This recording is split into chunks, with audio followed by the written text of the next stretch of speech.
Doesn't everything begin with a conversation? A conversation of the eyes, of words and the body? When light spoke to the sand, wasn't that when evolution began? From a beautiful relationship to a forgettable friendship, didn't it all begin with a conversation? Sometimes I feel if we put the whole world on mute, there's so much we can notice. Most of the time, we can never tell the implications of one single conversation. It could be that one conversation that gets you married in 5 years or gives you your first heartache. You can never tell which conversation becomes a story and which conversation just flows past you like a breeze of words.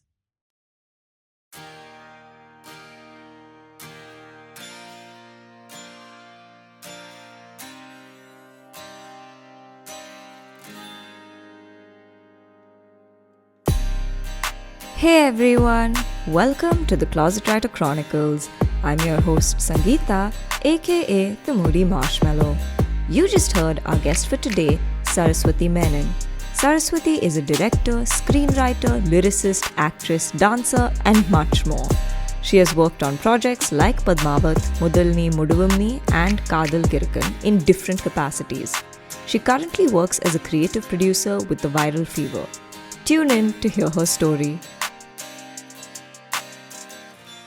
Hey everyone, welcome back to the Closet Writer Chronicles. This week I have with me Saraswathi Menon, also better known as Saras. Welcome to the show, Saras. It's so good to have you here. Thank you. I'm so excited to be here. No, for sure. As I mentioned in your introduction, you're doing a lot of things. And I think, the first thing I really want to ask you is, what is your earliest memory of being creative? Wow, that's really interesting, actually. My earliest memory of being creative is kind of torn between either the first poem I wrote or the first dance I did. So I learned Bharatanatyam, or I began to learn Bharatanatyam when I was like between the ages of like 5 to 6. And I also wrote my first poem when I was about 7. So I would say ages 5 to 7 was when I really began sort of seeing the world through a different lens. And I had a lot of art in my life at that point of time because I hadn't started school yet, and my parents wanted me to like do things that didn't involve their me annoying them. So I think that was my earliest memory of being creative. I remember I was kind of cycling around somewhere like close to my house, and I remember seeing leaves fall, and I thought that was really beautiful. So I wrote this really bad poem about it, but I think that was my first poem, and I've not stopped writing since then. So I guess it was an okay venture. No, that's amazing. It actually reminded me of The Last Leaf by O. Henry when you were talking about leaves. Yeah, it is. It is like a baby version of that. Yeah, I guess. It is a lovely there's a lot of poems about nature. If you think of it, like almost like a classic. I think autumn has always autumn, or whether it's like the season of cherry blossoms, has always been like a source of inspiration for so many writers, I think. Yeah, no, I think, nature, and I think just observing, right? Like things around you and, whether it's nature or anything really. So I think it's amazing that you were able to kind of take inspiration at sort of such a young age and sort of, write something and start creating, which is really cool. But yeah, having said that, you spoke. But having said that, speaking about your parents, you do come from a creative family. To give context to the audience, Saras's father is Mr. Rajiv Menon, who is a celebrated director and cinematographer. And I have to admit that I really loved his film, Minsaru, which I didn't know he had taken till like much after I met you, by the way. So, okay. Yeah, so it's a great film. And also, of course, your grandmother, your paternal grandmother, was an amazing singer, Kalyani Menon. Mm-hmm. So it's kind of in the genes. And of course, your mother is in the advertising space. So I think it's safe to say creativity is very much in the genes of the family. How has growing up in that sort of environment influenced and shaped you as a sort of creative person? Yeah, honestly, it's been equal parts exciting and terrifying. I think also my mother also has been involved in different capacities throughout, my childhood. I've seen her also, go to shoots, go to film shoots also. She was like an assistant director on, they'll say Kannathil, Muthamittal, and even a casting director and an actor for Yavana Urvan. And as has my dad done different roles as a cinematographer, director. He's even acted and he's acting more these days. So they've all done different things in the industry, and I've always seen them work all through my life, and I think like how you would in any of us, if your parents are in a certain industry, you kind of get like a very 360-degree perspective of it, the good things, the bad things, the exciting things, and also, yeah, like the terrifying things for me personally are they have already set a precedent. Uh, I mean, for two generations in different capacities. And that scares me because I have to live up to that precedent and also create my own path, my voice, my journey. I was really lucky to see them uh, sort of practice their craft every day. And also, that helped me kind of form a kind of holistic perspective, whether it was with regard to film texts or like books about art, or whether it was musical influences, seeing them, imbibe any sort of classical form of art or music. I was privileged enough to be around that sort of environment. And I think that has shaped a lot of my artistic influences till day and continues to be shaped by their influences and their learnings. And they always share like their shortcomings also in terms of works that they've done or areas that they could have improved on. So that is always a learning when you kind of are vulnerable about those aspects in your career. So I Hmm. think that's a side that not everyone sees with regard to their career paths. So they're like kind enough to share those experiences and learnings with me and whoever's close to them. Even like they also teach, both of them teach in the film institute that he started. It's called Mindscreen Film Institute. So they, I think, had another avenue open up for them when it came to like again practicing and honing their craft when they teach students and like they do like practicals. And I also taught for a bit actually, coincidentally at NIFT. So Okay. unintentionally, yeah, I also followed their path. I taught poetry as an extra module for NIFT students. I think across the years they could take my class, and I did it for 2 semesters, and I learned a lot about like myself and uh poetry whilst teaching them, because you have to like really go back to the basics and you learn all over again, I think, when you teach. So I think that helps you as well. So yeah, they've always been my teachers as well.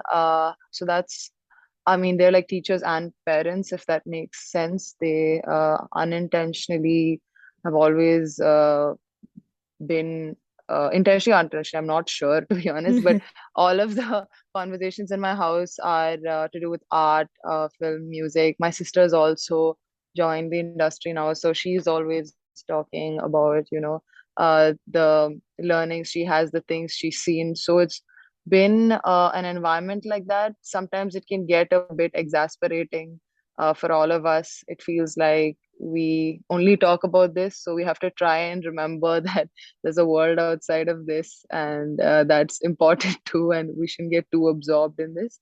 I am, yeah, I think I'm pretty lucky to be a part of this environment, but it is also quite scary because there are certain expectations people have of you and a Hmm. certain aesthetic, and I sometimes feel like I shouldn't let them down or anyone else down. So that has always been a fear of mine.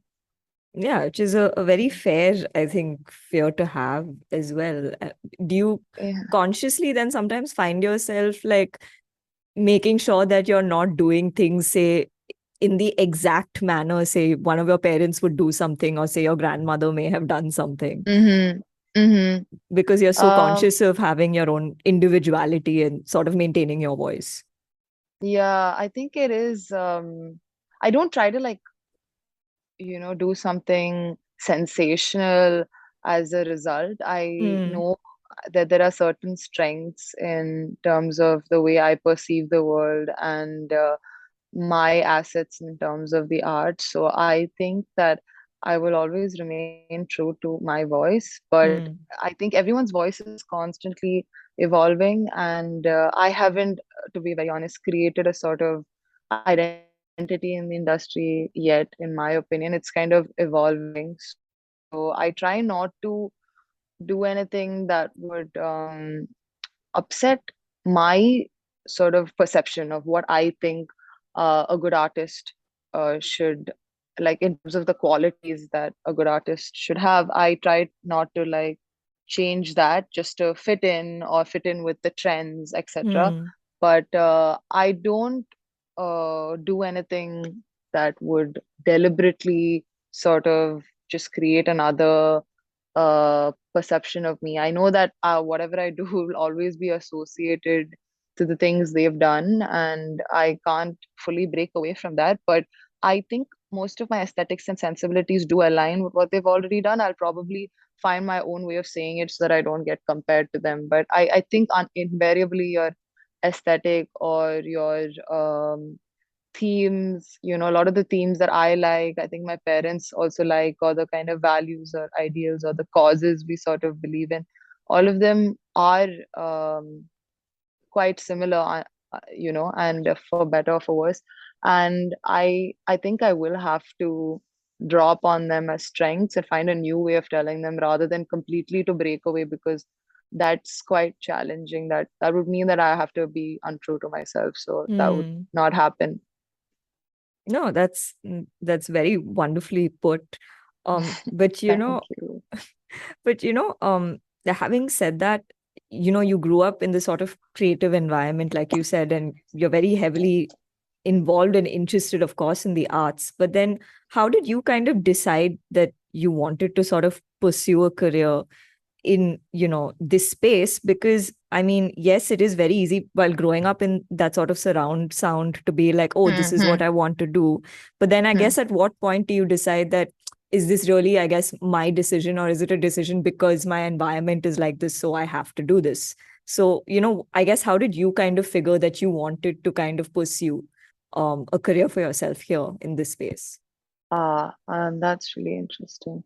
I actually was never sure what I would do in the arts. Like, I always knew that I would do something in the arts, and I also genuinely found academics quite challenging. Like, I managed in school, and I think I did pretty okay in my board exams, but I found it a bit challenging to sort of, by heart things, or it was not really my strength. I kind of always veered towards performing or writing, and I felt truly at home when I did those things.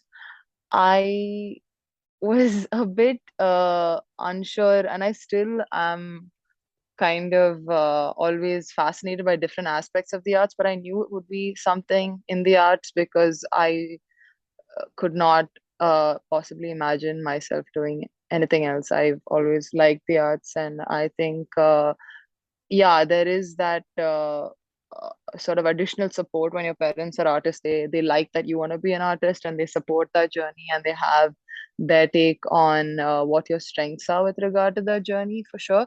But I never thought that, oh, because they're there, I should be in that industry, or it would be great if we all did this together. If anything, it was something that would be a you know a kind of obstacle to overcome. Not really Yeah. obstacle, but like, it's, if anything, for me and for my peers also, whose parents work in the industry, whether it's medicine or whether it's business or media, there is a certain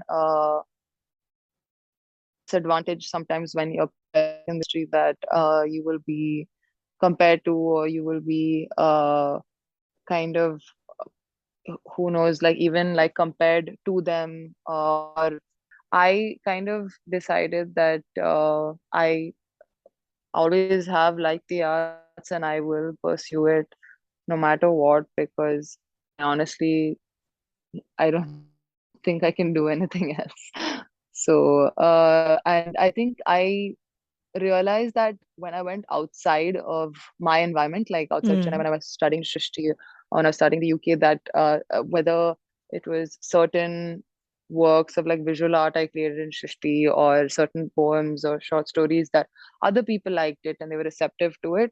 And it wasn't just my circle, my friends and my family saying it was good. And it was people who were like my classmates or people I didn't really know well. And they didn't owe it to me to say that something about my work touched them. That's when I realized, okay, maybe there's something in here that is worthy of pursuing and finessing in terms of what I have to say and the way I have, or the tools I have to say those things. Hmm. No, So that's when that's I realized, yeah, maybe there's something here worth pursuing also. Like the objective perspective that you get outside when you go outside of your comfort zone, and then you're yeah. like, maybe I should do this thing and maybe I'm okay at it. Yeah. No, that's is very true. I think Mm. validation is always great, right? Especially when it comes from Hmm. outside of like your circle, that, oh, then Yeah, maybe I'm doing something right for sure. definitely. Yeah.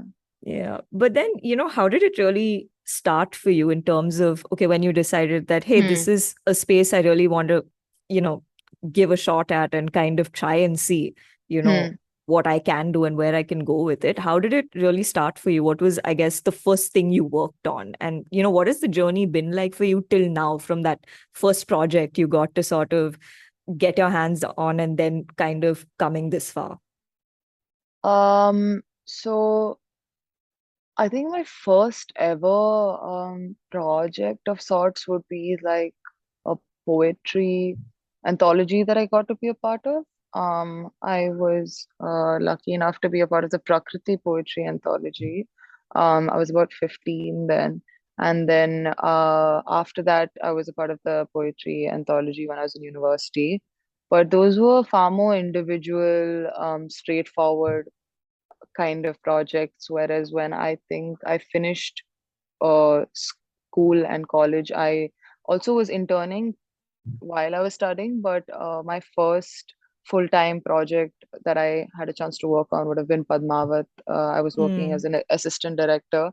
And after that, I worked as a director myself. And then I also worked as a creative producer. And I'm currently working as a creative producer for the Viral Fever. So it's been a journey that I didn't really anticipate. I didn't think I would be a creative producer at this point in time in my life, but it sort of just happened that I realized that I love reading scripts and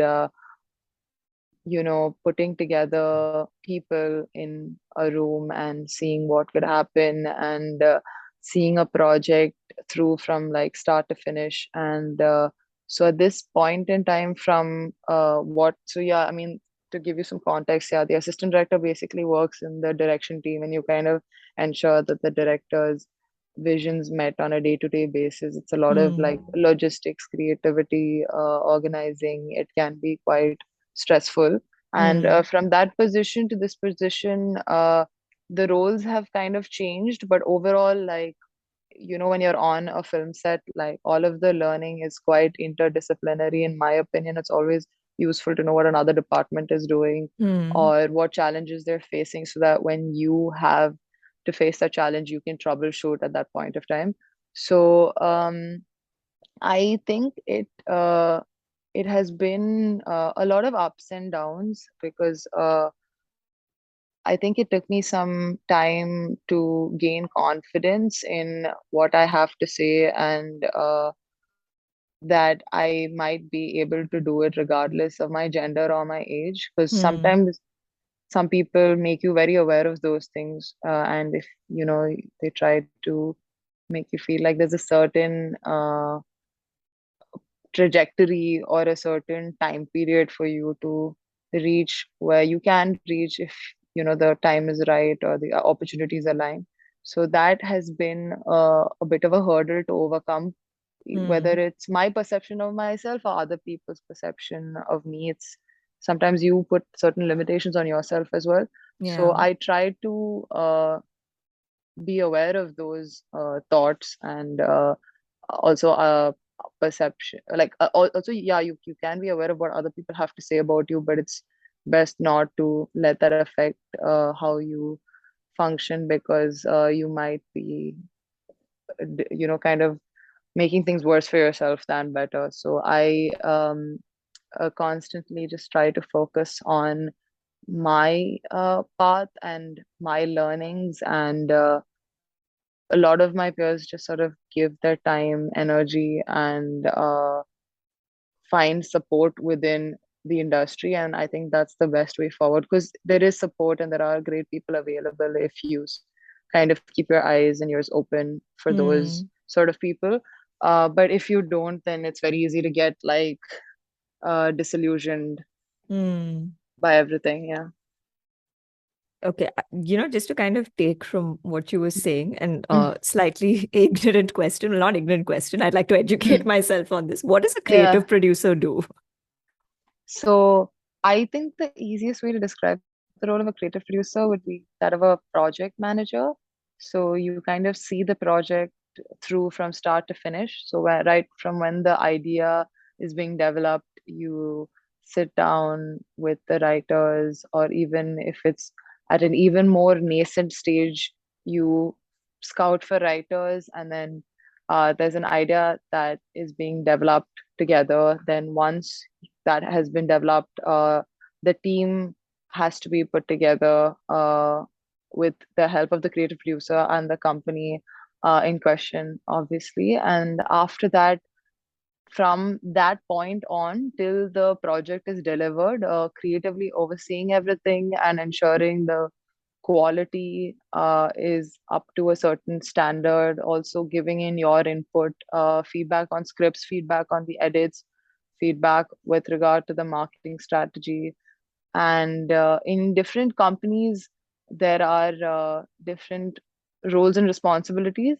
As far as I've worked, yeah, my roles and responsibilities have been to ensure a certain quality standard. And there's a lot of creativity involved, because you can give your ideas with regard to casting or with regard to day-to-day operations, how you think you could also save costs, how you think you can sort of spot talent.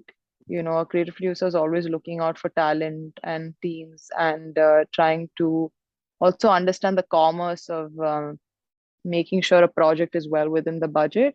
So Hmm. that's the producing aspect of it, to kind of also negotiate remuneration and project costs and budgets, and ensuring that that is not exceeding. So it's Hmm. also the business aspect of it. You need to be aware of the legal aspects of it. So a lot of the times, I also have to ensure that we don't have anything that could cause legal issues within the shows we work on or the short films we work on. There shouldn't be anything that could lead to any sort of FIRs or Yeah. cases, or any sort of issues with regard to contracts. All of those things, you need to understand the business side of it and the legal side of it, and the obviously artistic side of the process. So it's yeah, I would say like a holistic approach to the process. And a lot of the times we don't know, like many creative producers or people who are creative producers, but a lot of directors are like executive producers or creative producers on other projects, Hmm. like Steven Spielberg and Martin Scorsese. They've been like producers on so many other projects, and we probably don't even know of that. But even actors do that for their own projects or other projects. And now it's like growing as a Hmm. term, but it's still, I think, like you were saying, like for people outside of the industry, it's still a relatively new term for sure. Yeah. No, that was very informational because I had no idea, which is why I asked, because I was very curious as to, oh, what does a creative producer do? It's like no worries at all. Like there's a lot of terms I'm sure in every industry that make sense to people in the industry, but probably not to everyone else. Yeah, for sure. So that was really helpful. And it's kind of cool that you're sort of in this role that kind of has that sort of overall kind of, aspect in terms of you get to do artistic things, but you also kind of get this business side to it. So, like you said, it is very interdisciplinary in a way, which is honestly very fascinating. But yeah, having said that, what kind of, stories and content do you enjoy consuming? I know you're in the business of sort of creating it, but what do you enjoy, sort of consuming for yourself? Which of them have sort of impacted you or stayed with you? Can be films, music, books, absolutely anything. Oh, wow. There's so many, honestly. I don't even know where to begin. But I would say that a film I saw recently that really impacted me was Promising Young Woman. Mm. It won the Academy Award for Best Original Screenplay. It was made in 2020, and Carey Mulligan acts in this film, and it was written and co-produced and directed by Emerald Fennell, and she's also an actor, and she was actually pregnant when she made this film. But it's really cool and inspiring. Also, I think for me personally, because it's made by such strong women, and I don't know, have you seen it? I haven't watched it yet, but I've heard a lot about this movie. Yeah, so it's very interesting because it's got a lot of comedy in it, but it's also a thriller. Okay. And the way they've kind of designed the aesthetic of the film and the soundtrack and the performances are absolutely stunning and brilliant. And it's also very inherently feminist, which is a Mm. very challenging path to take in this current day and age, whether it's anything political or any sort of statement you're trying to make, there's always a lot of pushback. So to make those statements and not ruffle any feathers and still be entertaining was really path breaking, and it really made me think and ponder over what I'd like to say in the future, hopefully. Mm. And yeah, it's a brilliant film. Aside from that, there's a lot of musical influences with regard to Coke Studio Pakistan. I've Oh, always love liked that Coke show. Studio. Yeah. Coke Studio India is also great, but I think Coke Studio Pakistan has had a lot more seasons, and Yeah. um, the latest season was absolutely brilliant in terms of the genres they explored and the topics they chose with regard to music that were not just solely based on love. Like of late, I've been trying to listen to songs that are not about love, and surprisingly, they're quite hard to find because because all the songs we listen to, the theme is love, and it's kind of frustrating because there's so much more to life than heteronormative love. Like it's a certain kind of love also. It's not just like a platonic love or the love between friends. It's or the love between siblings. It's always just a certain notion of love, and sometimes it can get a bit redundant. So I'm just trying to seek like different sort of experiences, even like classical music. I,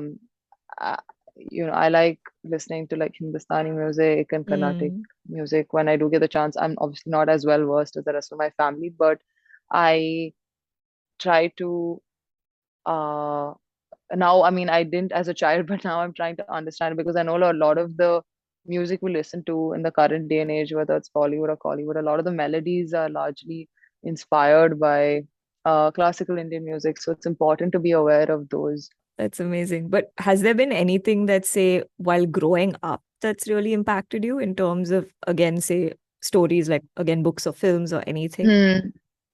There was this film called uh, Whale Rider Okay. that's made based on a book, and it's made in New Zealand, and it's about the Maori tribe, and it's a Oh. coming of age film, and it's really interesting. I mean, if you haven't already seen it, you should see it. I think it goes deep into the culture of a place that we've barely seen, we've only heard about, but Hmm. it's so beautifully shot, and it's about a girl kind of vying for the position that only young boys can aspire for. So it was beautiful to sort of see how she has to transform, and how she's trying really hard to appease her grandfather, and ultimately also it has a lot of mythical elements with regards to the sea, and them preserving tradition and culture in a constantly changing 21st century Yeah. environment. I love like the coming of age genre. I think I saw that film and I always wanted to do something in that space, and also Hmm. something deeply rooted in our culture and tradition as well. Because I feel like, because I really truly believe that there's so much, even I'm sure you know, with regard to Kerala, that's Kathakali or Theyyam or Yeah.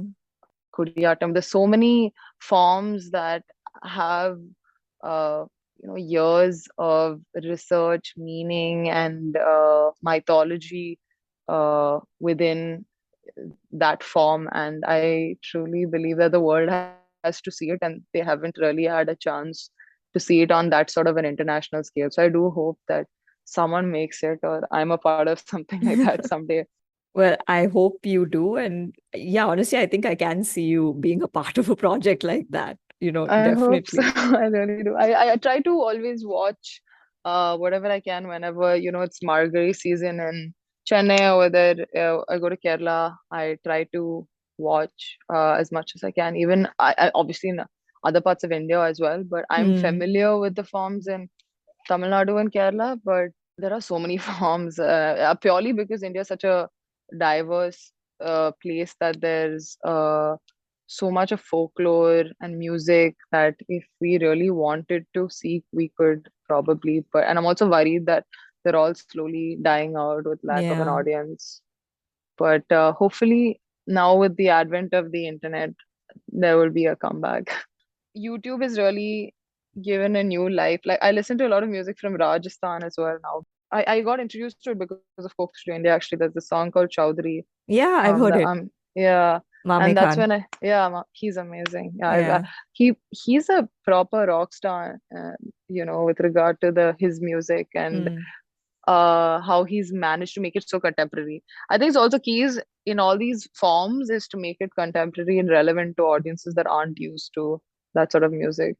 That is very true. I think Rohail Hyatt managed that very well with Coke Studio Pakistan, if I Thing must is, say. yes. Also, I love reading poetry. I like reading novels as well, and I try to read at least one book a month. That's very less, but I want to read more. But at this moment in time, I try to read at least one book a month. But I do like reading poetry or poetry collections, Hmm. because I feel like they are easy when you want to travel. They're like short and succinct. So I recently had read an Urdu poetry collection, and that was beautiful as well. So that was then also like Tagore. Yeah. Tagore's has written a lot of like poems and shorter verses in this book that I got recently. It's called The Lover's Gift. So that was a new side to his work that I had always heard of, but I hadn't properly read. So that was interesting. Yeah. No, Tagore is a classic. I think a while ago I actually read this collection of poems by Sukumar Ray, who's Satyajit Ray's father, which Hmm. I thought was again really fascinating. I think there's a lot of like good writing, especially in Indian literature itself, which I think a lot of people are still not very aware of or Yeah, exposed to, honestly. Um, even poetry from India, because I think they're all translations, yes, yeah. and people are a bit averse to translations, but no one is really um, making an effort to read the original text unless they're that familiar with the original text. But Mm, I think genuinely the translations still connect to, or they try their best to kind of reimagine whatever the Indian world in English, but you can still see a lot of India through the translated versions, in my opinion. Little. definitely. you're doing a bunch of things, like you're writing, you're directing, you're singing, you're modeling, you're acting, you dance, you're making reels now. So you're doing a lot. Yeah. How are you balancing everything? And do you ever experience creative burnout? Oh, thank you. I honestly, it just started off as one thing and then it kind of snowballed into something else and something else. But I didn't want to ever look back at my life and think, oh, I could have done that, or I felt like I was good at it, but no one really encouraged me. I didn't want to have all those weird thoughts later on, which a lot of artists tend to have, that, oh, should I have done this instead of that? Should I have pursued this path? Because I feel like genuinely art is very interdisciplinary, and a lot of people don't look at it that way. They Hmm. always feel that oh, if I've decided to be a writer, I should only write scripts and that's all I should do for the rest of my life. Even though I do write poetry, I shouldn't do that. I should just do this one thing and be great at this one thing. And I do agree with that philosophy. That may work for some people, but for me personally, I found that certain projects have a longer turnaround time, and they might take some time to see the light of day, but or they might not even happen. They might just get cancelled, and that can be really disheartening. So when those things started to happen with my long form projects, I started to turn towards music and writing, like writing songs and Hmm. performing, because I felt like they had a shorter turnaround time and they would at least be something that they would at least come out. And even if it didn't have like a great reception, it was at least something that I got to work on, that I enjoyed doing, and that was like a break from my day job in a sense. And I started reaching out to people.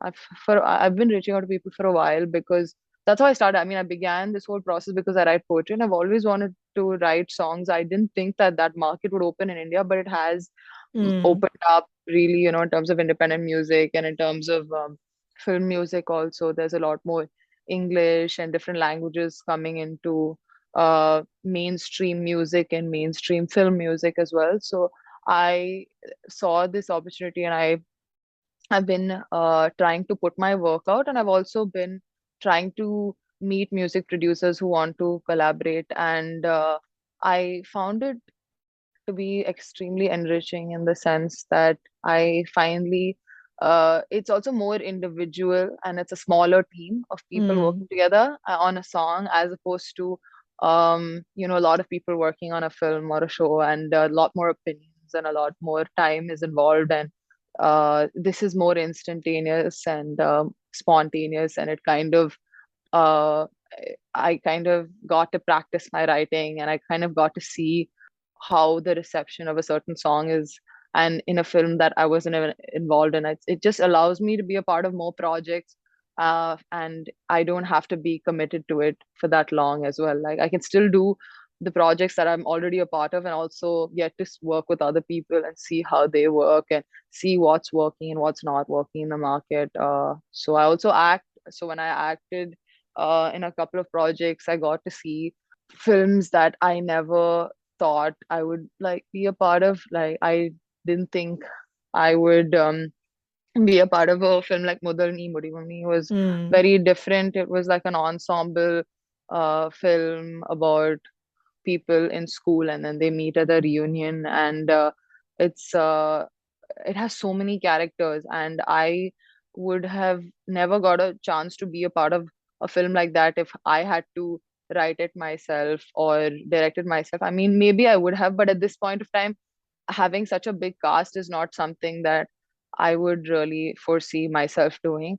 And so, yeah, when you see that many actors in a room and how the director is dealing with that, it's always a learning. Ultimately, I do want to direct. So, all of these experiences have been learnings. And I do experience creative burnout, though, because I also try to keep a certain presence on social media, because I know that's important to stay Hmm. connected with your creative community and other people who follow your work. It's important to, uh, make content it is challenging, but I know sometimes it can miss the mark sometimes, because you can just completely go wrong with regard to content creation, because it's largely driven based on trends and based on what is currently in, in terms of the digital space. Yeah. And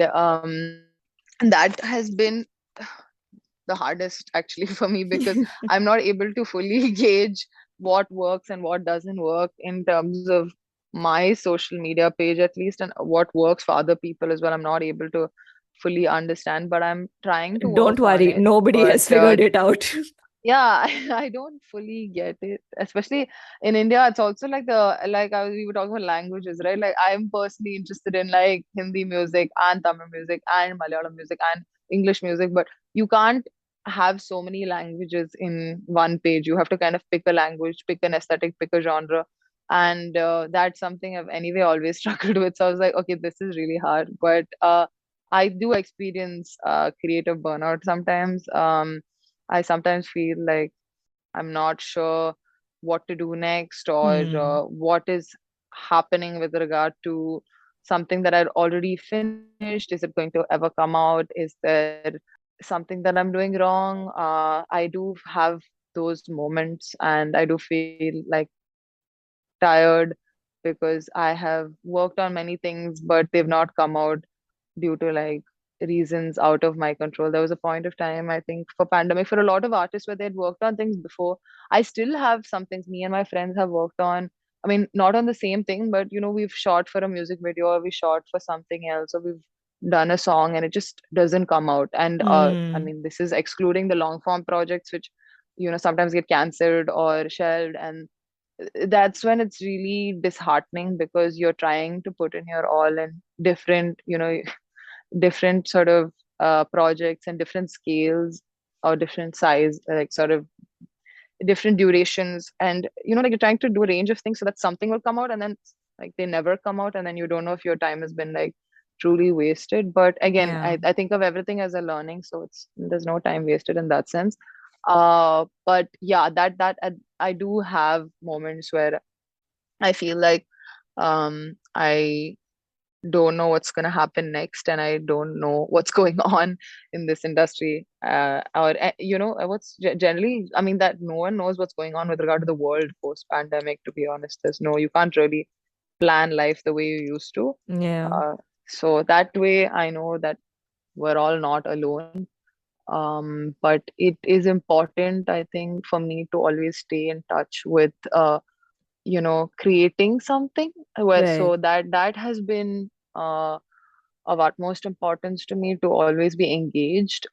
So I try to make sure that there's not too much time bit from one project to the other. I'm always trying to be engaged with some sort of project, and sometimes I feel like it helps to be involved in more than just one discipline, so that you're always aware of other departments and other kind of talent. And I feel like I've met a range of people because I do a range of things, so that has helped me meet people and learn from them. So you never really like take a break then? I think like I try to when I travel. Okay. uh yeah, I try to, but I've not succeeded in having like a full, you know, no work sort of vacation. I tried to do that recently, but there was a lot of overlap. So suppose I was like, Hmm. I don't want to do my work with regard to like the creative producing aspect of things, I would tell my colleagues, and they would be, of course, very understanding. But then something else with regard to acting, they'll reach out to me and be like, "Oh, have you done this, or have you read this?" And I can't tell them I'm on break, so I I tried, but I don't. Also, the problem is in India, people don't understand the concept of a break. I think everyone wants to work round the clock, 24/7, and I mean, I respect that, but sometimes it can get really tiresome, because all of us are like huge workaholics here, and we thrive off that. And even I do. Like, I'm also really bad sometimes with regard to drawing boundaries, and I text my colleagues very late in the night and I'm like, what am I doing? So I try to stop that, because you need to, there's no point. I mean, another thing is I've realized that it's just a job. Like whatever Yeah. you do, it's just a job, and that needs to have like a starting point and an ending point. Otherwise, it's going to take over your life, Yeah. and in a way that will really impact your health. So I'm trying to find a balance. I've not found it yet, but I'm trying to find a balance. And even if, people feel like I owe it to them to be answerable to them, I'm going to try and request for some time because I do need it. And Yeah. I try to on Sundays at least sort of not do anything. Mm. Um, so it's kind of a reset day. But now I feel like it's important to kind of completely disconnect for at least 2 3 days and really disconnect, like as in no phone, Yeah. etc. I haven't done that, but I feel like phones and social media itself can kind of push you to the extent of a burnout just because of the screen time and the kind of Yeah. stimulation you have. I'm sure you've also faced it, like constant stimulation, and it can really exhaust you. So that's something I think we all need to take a break from time to time, but we just don't get the chance to, because I don't think the community around us is very supportive of that idea. Yeah, no, I completely get what you mean. I mean, there's something which I've been trying to do off late, and I think I'm more or less succeeding at it to a large degree. Is basically every day before going to bed, I Mhm. just keep my phone aside, like at least 2 to 3 hours before going to bed. I just don't, like, I completely switch off. Like, I don't take Oh, messages, I don't take calls, it's on silent, I don't care. I'm just like, I don't want to look at my phone. Let me the, go the, read a book. Let me just listen to music. Let me just, do something.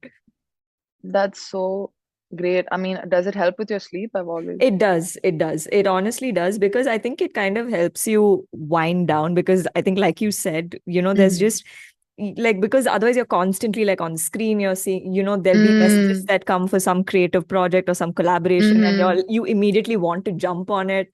But then mhm. I think it's also like trying to remind yourself that, hey, this isn't running or going anywhere. You can very well reply in the morning. You don't have to respond immediately.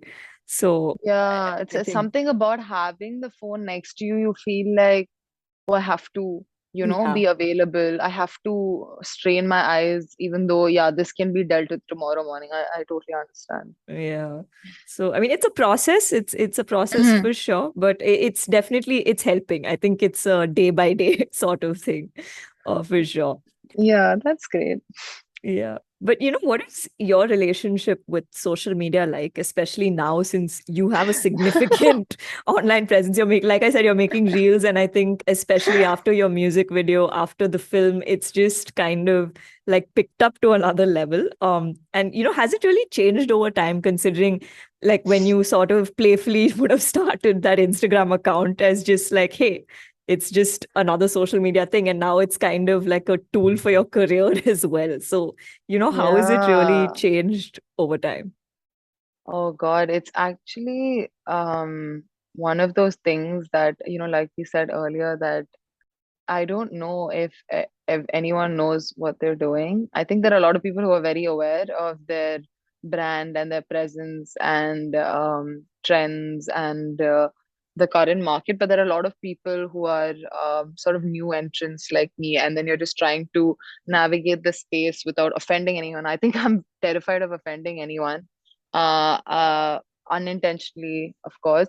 I tried for the longest time, I think before I had any sort of traction, to post sort of photographs or poetry or whatever appealed to me at that point of time. And I used to maintain a certain aesthetic. After I realized, oh, this is the new space that you have to make reels to sort of make sure your content reaches a certain audience. I realized that I wanted to just laugh at certain things in my life that I felt were hilarious, or sad. Like I think for me, I've tried to find the comedy in seemingly strange or sad situations. So I started making reels about, things not working out or awkward moments with regard to dealing with interpersonal relationships or experiences I've had with regard to work or friendship and stuff like that. So I started making those kind of reels or about being, you know, navigating your 20s and modern dating and all of those things. So I started making reels about that because I felt that I found that truly funny. And some of them actually did well in the sense that they reached a lot of people, and some Mm. people found it really funny. Like I made this reel about um, something I think you also might find frustrating. Uh, there was a point of time where I would just get so many messages on WhatsApp and Instagram, and I would find it so difficult to reply to all of it. And yeah, I'm not a big celebrity, and all of us have like a lot of messages on different platforms. And I know that we have to respond to them, but sometimes those messages are like just good morning or what's up on both things, and I'm like, I don't know what to say to you. I said it on one platform, you want me to come here again and say it here? So it was like something, it was just like a Tamil song or something, and I was just like, won't I get any, can't you just give me some moment of solitude or something like that? And I just did something like that for fun, and I was, and my comment, like my caption was like, no Siddharth, I will respond to my boss and not you first. And there's no one called Siddharth, and all my friends with Siddharth got attacked. And I was like, it's not about you. It's just like, it's just a funny thing. And it blew up, and I was shocked because it was the reel I put least effort into. I was just wearing my t-shirt, and I was like, like chilling in my house, and I was just trying something for fun, and it got like 250 or 43K views, and I was like, are you serious? What the heck? In the sense that I was like, I put so much effort into my other reels. I got it filmed, I got other people involved, and I was collaborating. I put an effort into the costume, and I put a lot of effort into the thought. And this one was, just something really simple. But I think some of my friends were saying that it was relatable because a lot of people were frustrated by this constant influx of messages and the pressure to respond and the pressure to sort of be in touch on every platform, and it can actually be really annoying. Yeah. So I think that worked out.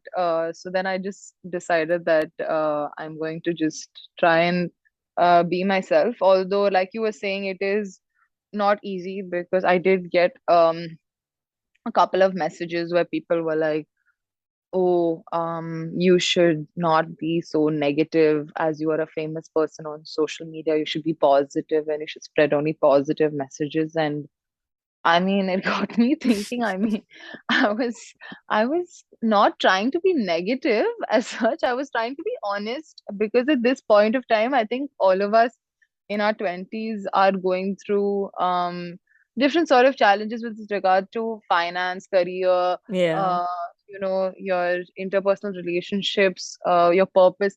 It's all quite overwhelming, and I think it's okay to be honest about it being overwhelming. And I know that a lot of people like that or found it funny, and some very few people, because my audience is smaller at this point of time, have not liked it. But I also know that there's a lot of people on the internet who are extremely positive to the extent that it's problematic or even fake, if I may say so. Yeah.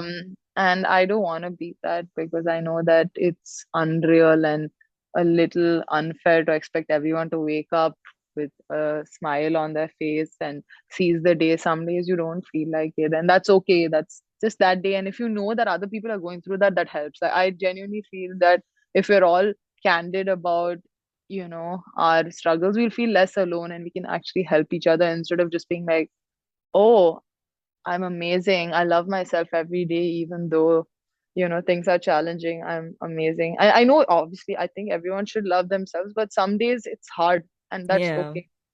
Everyone has their vulnerabilities and weaknesses, and in fact, you can find people who have those similar vulnerabilities and weaknesses, and you can like share notes and become stronger together, and not have this arrogance about your seemingly positive attitude towards life and everything else. Yeah, no, for sure. So then, when it comes to putting out content now on social media, are you like very consciously trying to like follow the trends so like your content gets more traction, or are you still very like, I'll make what's like feels right to me? I'm trying to do a bit of both. Hmm. I'm trying to collaborate more with other accounts and other artists. So when I do that, it's for genuinely the sake of experimenting. I did this song with a friend of mine who's also a music producer, and we both do conventional things in the daytime, and we wanted to just try to make this song called like Black Kurta, and it's one of the least viewed reels on my profile, but it's one of my favorites because yeah, I we made it over a few days, and I sang and wrote it, and he did like this really catchy programming and made like a really fun song, and we filmed it ourselves. But that was not at all based on any trend, and I knew that it would be a bit hard for people to understand because it's in Hindi first of all, and I don't think a lot of people that I know in Chennai would really be into that sort of genre or that kind of, even like the words I've used and things like that. I don't know if it was really in their taste, but Hmm. I wanted to put it out and just see what happens. And I still feel like it's okay to do that because it's sort of like testing your work, Yeah. and seeing what can happen. And you never know, sometimes like certain things that you put out may gain traction over time, or it may not, it may just be like that. But like I said, even the other reel I posted about WhatsApp and Instagram, that was not at all a trend. It was an old song, and somehow it did well. But some songs that have been trends also have done really well for me. So I Hmm. try to do a combination because I'm still, as I said, I'm still new in this space and I'm still learning. You're getting feedback on your content. You're getting feedback on your consistency. You're getting feedback on your quality, and it's important to be mindful of all of that. But like you also mentioned, it's hard to gauge what works at this point of time because that keeps changing. It wasn't even reels. It was used to be posts, and engagement Yeah. with posts and the algorithm was different. Now it's different. Who knows how it'll be later on? True. You have to just be on your feet and keep evolving, and that can sometimes be tiring, I think. Yeah, no, that's very true, very relatable. I think somewhere I have just given up on social media with regard to my public account. I'm just like, you know what, I'll just post whatever, whenever at this point. Something works great, something Mm, doesn't, sure. But yeah, no, it's I know, definitely I can challenging imagine. for a lot of creators. I can only imagine. So speaking about, Instagram, when your first music video came out, Kadal Kirakan, Hmm. you kind of made this post saying that you were auditioning for different things, but nothing was really working out till, this Hmm. happened. Have things changed for you now, especially after Mudalni Muduvimni? Like, is it different now? Are you getting offers? Are you getting more chances to audition? Yeah, it was true. I mean, at that point of time, even now, it is a bit challenging to audition all the time and for things not to work out the way you've imagined them to. But yes, it has increased after Mudal Nimudivami. I've been uh, asking lesser, and I've been getting more calls, if that makes sense. Like, I don't really need to seek it out. Hmm. People kind of know I'm here, and I do act, so that is gratifying. But the kind of roles I want to do, I haven't had a chance to do them yet or even be considered for them yet. I think I Hmm. do get a lot of calls, but they happen to be smaller parts because I have done smaller parts in different projects. I did a short cameo in Nabarasa. I Hmm. did a secondary character in Puttam Pudu Kalai Vidyada, and also in Mudalni Mudivamni. I was part of the ensemble for the second half, not even the first half. So there is a certain perception, I think, in people's minds that I'm willing to do all kinds of roles, which is true. I'm willing to do all kinds of roles, and I don't mind doing a role that has a shorter screen time. I don't believe that that is a problem in any sense, but I would like to do different kinds of roles, and I'm not getting a chance to do them right now. Hmm. I think I've probably like presented myself in a wrong manner, or I don't know what exactly is happening, but I do have some other things lined up that I think if they release will kind of be a better indication of my scope in terms of Hmm. acting. And I think after that, I will start getting access to the roles I want to do. There's Hmm. certain roles that you can't really audition for and you're only considered for. Yeah. I'm not in that space as of now. But I have auditioned a lot since Mudalni Mudivamni, but there's still been the rejection and ghosting subsequent to the audition. So I'm not phased by that because it happened before. I don't expect things to change just because this film came out. Yeah. So yeah, I again I didn't expect this film to change anything because, like I told you, I was a part of the ensemble in the second half, and I think my screen time is honestly only 10 minutes or something. But it happened to somehow bring me to light in a lot of ways. So I was grateful for that, and I don't expect any special treatment after that. But if it does happen, then I'm not going to complain. But it's not happened yet. With regard to professional prospects, obviously Hmm.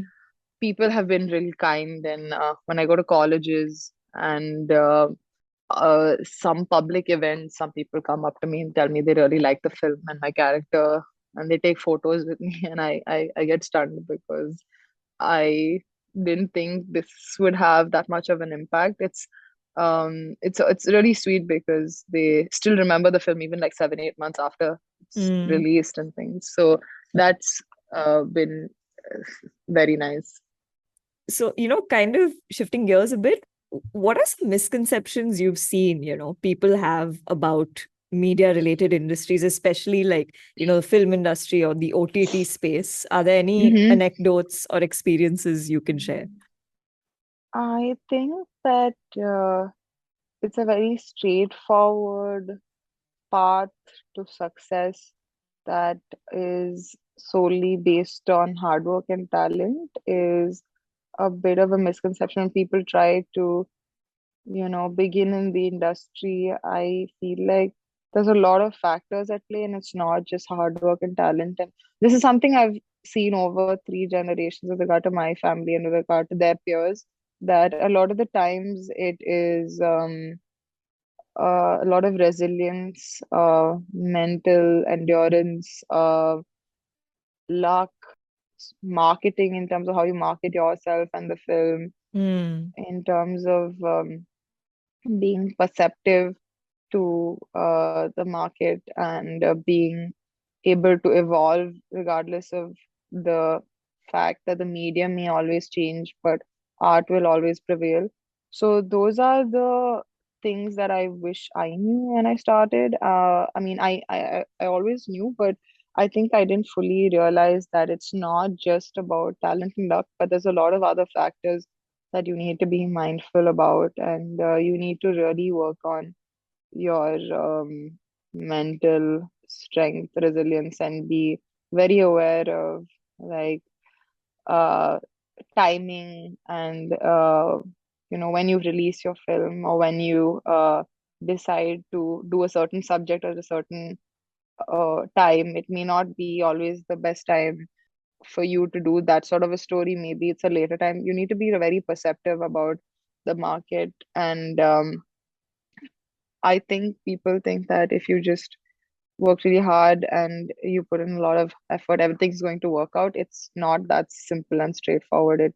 And if you Hmm. have those expectations, then you might be let down because Hmm. there are a lot of people who have been around, who I've seen are extremely talented and extremely hardworking, but because of a lot of reasons outside of the control, it hasn't worked out at that point of time. But I feel like no one should take that personally, because if you've done everything in your control and in your power, that's adequate, because there's always going to be too many factors that you cannot control in the industry, and you cannot take that personally. And I try to remind myself, I forget a lot of the times. It's very convenient to blame yourself and hold yourself responsible for your success or your film success or other factors. But the truth is, the OTT space is constantly changing, the film space is constantly changing. If you Yeah. made a film that released during the pandemic and it didn't do well, that's really not your fault. It's just how it is at the moment. Mm. And if you make something in the OTT space and now it's not doing well, it's because people have started going back to the theaters. So a lot of the times it's not just about the efforts, it's you have to be mindful of the other factors Mm. involved in the macrocosm of the industry, Yeah. and misconceptions is that it's very glamorous, it's very fun, it's very rewarding. It may be for some people, it may be in certain aspects of your life, or sometimes when things work out in terms of like the release and the reception. But a lot of the times it can be extremely disheartening and tiring and frustrating when you work on things for like 2 3 years. I know people in Bombay, my friends who work for big production houses, and they work for like 3 4 years on a project and it doesn't see the light of day, or it gets cancelled, or it comes out and no one knows about it. And they all have big actors and associated with big people, but that isn't enough sometimes. And Mm. there are films that have done all the right things and have had the right kind of talent associated, and it's been genuinely good work. But sometimes it can be extremely frustrating to get back up after that and want to make something again. So that part is very dissatisfying. But I know that that's, again, just how it has always been, and it Mm. will be. So that you just have to take along your stride and let it not affect you. But I don't think it's very glamorous, because if you're working behind the scenes, especially, or even if you're working as an actor, a lot of the times you work in very remote places where you don't have access to like bathrooms. It's very hot and there's nothing you can do about it, because Yeah. you're outdoors, you can't put an AC or anything, and you don't have. I haven't had access to caravans most of my career. Only if there's a space or whatever, you can put a caravan. But there's been times where I've not had access to the bathroom for a long time, and it's been a bit odd and annoying. But it's not always as glamorous and as coveted as people make it out to be. I think when I tell them I work in media and film, they're like, "Wow," and I'm like, "Really? It's not that. It's not that fascinating." So yeah, that's. I always not just me. Everyone, like, once we go to shoot, we come back, we look so tanned and worn out and like old within 2 weeks. And yeah, you have these night shifts. Sometimes when you're working on a project, it's mostly short in the nights. You basically start at like 5 6 p.m. and then you go on till the next day 6 7 a.m. and you do that for like 2 3 weeks at a stretch, and you come back home and you expect everyone to be on night shift, but the whole world is on day shift. So there'll be Yeah. like so much noise on the street and I can't sleep, and it's so frustrating. And I know doctors also, so many people do night shifts, but at least people respect them for doing that. Here they'll be like, "You're just in the industry, what, suck it up." So that's the hilarious thing. Yeah, Yeah, no, I think, yeah, people really don't see, right? The grass is always greener on the other side. I think of that's course. the situation basically. Um, but yeah, no, it's always great to kind of just get that perspective, right, from someone who's working in a particular industry of exactly like what's working, what's maybe like misunderstood about it. Kind of moving into a more personal space, you've also been very vocal about body positivity and, Hmm. even with you having PCOS, what Hmm. has your experience been like with body image, especially since you do work in an industry that kind of does tend to hyper focus on body Hmm. image? Wow, I didn't think many people noticed that I did all of this, but thank you. I'm touched. I think that For me, my relationship with my body image has evolved over time and is continuing to improve, hopefully over time. I still do feel a bit underconfident or a bit overcritical when I look at myself or when I come on screen, because when you stand in front of the camera and you look at yourself in the monitor or on any sort of screen afterwards, you do tend to see a lot more than you would have seen with, like, your naked eye. Like, your skin imperfections are far more pronounced. You tend to look a little more fuller if, I guess, you're wearing a sleeveless, or certain clothes may not necessarily accentuate your body in the right ways at all times. But again, what is the right way? I don't know that, but I think it is a bit crucial to remember that it's important to stay healthy and not necessarily appease the conventional notion of what someone's body should or should not be like. I try to remember that I need to have certain goals with regard to my health and fitness, and I am trying to fulfill those as opposed to what the industry wants or what people want in terms of body image or what is conventionally satisfying to their gaze. I think it's improved a lot. Obviously, there's so many body positivity influencers, and now there are actors who are more vocal about the challenges they've faced with regard to being shamed for what they're wearing or how they're looking despite certain health conditions. Also, people are not very understanding of that. It's a bit unfortunate. However, I try to ensure that my PCOS is in check. I recently went to Kerala for an Ayurvedic program that worked on some of the aspects that I couldn't, kind of figure out with regard to my PCOS. So I kind of worked on my diet and figured out that certain food groups weren't working for me. And Mm. ever since then, I feel like I've felt better overall, and I'm trying to maintain that after the program. But yeah, there are always avenues to sort of improve your health, and it may not always be like conventional allopathic medicine. Maybe you'll find like an alternative route or another kind of diet program or another kind of method that works for you. I've never resorted to, you know, being extremely hard on myself because I think I was lucky enough to have, I think, friends and family that have always snapped me out of, these overcritical thoughts that, Mm. we all have about our body, because they remind you that it's normal to have, like, I think it's very normal for all of us to have different shapes and sizes, and I think that's what makes us unique. So I think to fight that would be stupid, because that's what makes us unique, and we all can't be a certain ideal or goal. Like, I've been a dancer, so I have, a certain kind of body, and I may not be able to change that. And an athlete might have a different body type, and that's okay. I think, yeah, the also these editing apps that people use. I think the West influencers have these apps where they edit their body, and that kind of stuff really creates a standard. But there is no real standard, right? So Mm. I don't think we need to adhere to something that is inherently problematic. Yeah. So I try not to do that, and yeah, I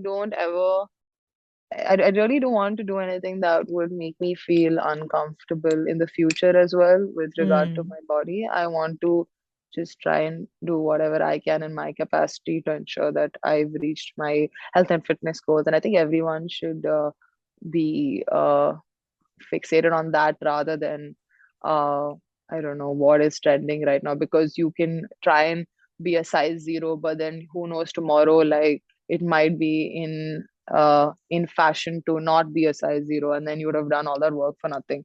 So you can't be fixated on that, because that keeps changing. Yeah. No, that's very well put, and more power to you, and the Thank you. messaging you're putting out for sure. But yeah, we're now kind of coming to the end of this interview, and we always end with these last two questions. So the first one is, what are your aspirations? What are you looking forward to in the near or even distant future? I have a lot of aspirations, but if I had to be succinct about it, it would be that I would like to create um, more art that is sort of informative, engaging, and also entertaining to the South Asian audience specifically, because I always feel that that has been my area of interest in terms of the lives we lead and the culture we've all had access to and the issues we face that will always remain a priority to me. I think that I've got a few things that I've been working on for a while, and it will take some time for them to surface. But I think over the next couple of years, I will be having things that I've written release, hopefully, and also I'm trying to put out more music. So I'm looking forward to that coming out, and I really, yeah, always want to just create something thought provoking. That's always been my agenda, and to trust the process and enjoy the project and the people I'm meeting. Even like our conversation has been so enriching for me, and it's also been something I didn't really plan for. These interactions really make me want to go back and do things again. So I think that is important to focus on the process rather than the rewards or the success or the monetary benefits. I'm trying to uh, focus on that these days because like we've been talking, you can't really anticipate success or rewards or even releases for that matter. Those things are not in your control. So what is in my control is to work with the right people, have fun during the process, and make something good together. And I think that has been my agenda off late, and I think will always be my agenda. But I do have a lot of themes I would like to explore, and sort of stories that I've always had in my mind, and I would like to share those stories with other people. So if they do come out soon, I'm excited for people to see them and for them to like discuss it with me once they've seen it. So I'm hoping for all of that to happen. Yeah, and I'm honestly curious to see, what you put out also in the coming, future. You've always worked on Oh. some really interesting projects, and I've already kind of told you this even before, whenever I've Mm-hmm. liked your work. So yeah, I'm Thanks. definitely, waiting to see what it is that you come out with. So yeah, last question. What Mm-hmm. is a piece of advice or learning you'd like to share with people? It can be creative or something, you've experienced personally and you just wish that more people were aware of.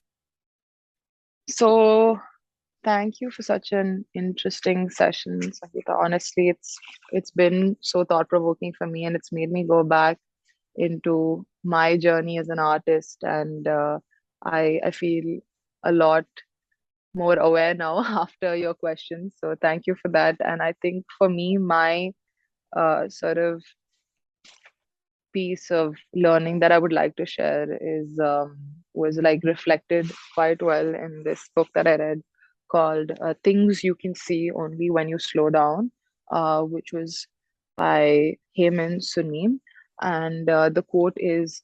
We know the world only through the window of our mind. When our mind is noisy, the world is as well. And when our mind is peaceful, the world is too. Knowing our minds is just as important as trying to change the world. The reason I like this quote a lot is because I think as artists, our minds are very noisy with expectations, feedback, uh, the constantly changing perception of what is good art and your reception with regard to your work and all of those things that really cloud, your mind. And, with a mind like that, you can't really change the world. So, off late, I'm trying really hard to work on my mind and my thought patterns and my vision. And I think it's really important for all of us to really work on our minds and our mental health and our thought patterns, even though, uh, everything is going at a very fast pace. It's important to slow down and stop and take time for yourself and take time for your mind and truly be alone with your thoughts. And I feel like we don't give ourselves enough time to do that. And we take a lot of care of our health, like our physical health, and we forget about our minds. And like you and I were talking earlier, social media and a lot of other things we see become the narrative our subconscious mind tells us, but it may not necessarily be the narrative that we can craft. So it's Mm. important to see the differences between what is being told to us and what we want to say. So I think I was tricked into thinking that it is extremely important to win awards. It's important to make sure that your project has a certain turnover, to make sure that you reach a certain kind of audience, to make sure you do a certain kind of project, etc., etc. But then at the end of it, even if you do reach those goalposts, you may not necessarily feel happy. You feel like, okay, I've always wanted to act in one project, and then you act in it and then it's still not satisfying, and then you get some sort of reception and it's still not satisfying because you keep seeking one victory after another, and you associate your happiness with each victory or each conventional landmark that people have told you to aspire for.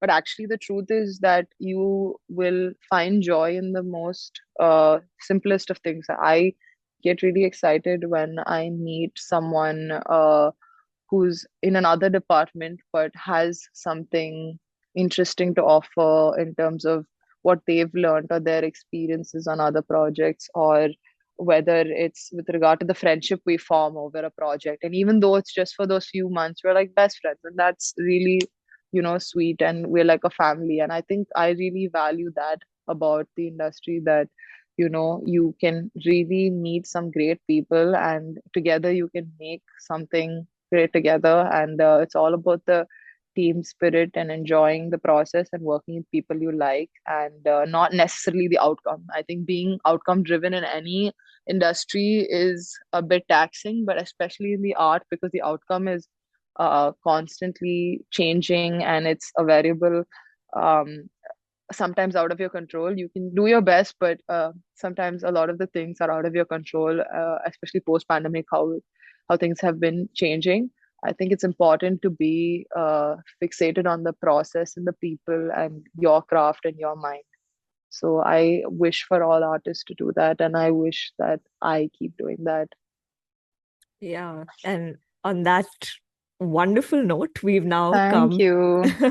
we've now come to the end of this interview. Thank you so much for being here, Saras. It's been Yeah, an thank you for absolute pleasure. having me. And I'm sorry that your social media has been, a little bit inactive these days, because I really follow it. So I'm looking forward to more poems from you and more work from you. So, writer to writer, I'm really excited for all the things you're going to come out with as well. Oh, thank you. That's very kind of you. But Yeah, thank you so much. This has really been lovely. And yeah, hopefully we'll get to talk soon again about, art and everything else. definitely, definitely. Hopefully, I come out with something better and then I get a feature on this podcast again. Thank you. Thank you. So that was my conversation with Saraswathi Menon. It was really interesting to get an inside perspective on what it's like to work in the media industry. Closing this episode with two pieces written and narrated by Saras. I hope you enjoyed the show, and I'll see you next week with a new guest and a new chronicle to share. Talk soon!